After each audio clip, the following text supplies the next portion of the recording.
Nagkamali nga ng niyabangan itong si Dillon Brooks sa laban at binawian nga ang kanyang buong team. Pero bago yan mga idol ay atin nga munang pag-usapan ang history na ginawa ng Detroit Pistons.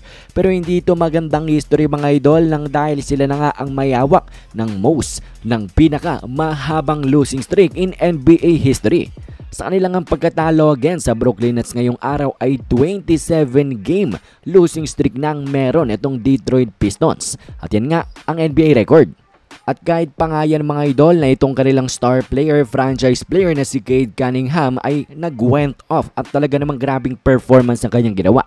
41 points, 9 rebounds, 5 assists on a very efficient 71% sa field. Pero hindi pa rin sapat ang one-man effort ni Cade Cunningham. Napunta nga sila sa history, sa isang history na ayaw mo ngang maging parte dahil sila na nga ngayon ang mayawak. Ang kanyang team mga idol will be forever in the history books na may pinakamabang losing streak in the NBA. Pero anyways nga mga idol, ngayon ay atin ang pag-usapan ng malaking pagkakamali ni Dillon Brooks na kanyang ginawa laban nga sa Indiana Pacers.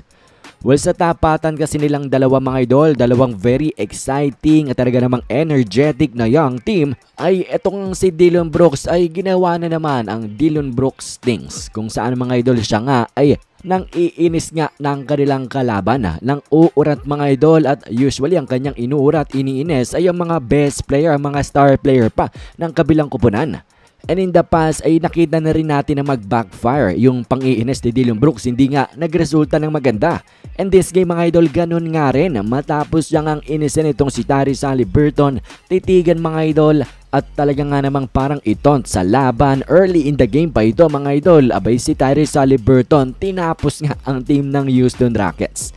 Well, may performance siya na grabe 33 points, 10 assists mga idol on na grabing 62% sa field, 53% mga idol sa mga 3-pointers. At ang isa sa mga 3-pointers niya ay dagger 3-pointers para nga pauwi na ang team ng Houston Rockets. At siya nga mga idol ang best player of the game this game. Samantalang ang player na nang inis sa kanya, yung parang nagpoke ng bear mga idol. Dito nga kay Tyrese Haliburton na si Dillon Brooks ay meron lamang 9 points and 4 out of 9 nga siya sa field, 44%, at may negative 15 nga na plus minus sa laban ngang ito.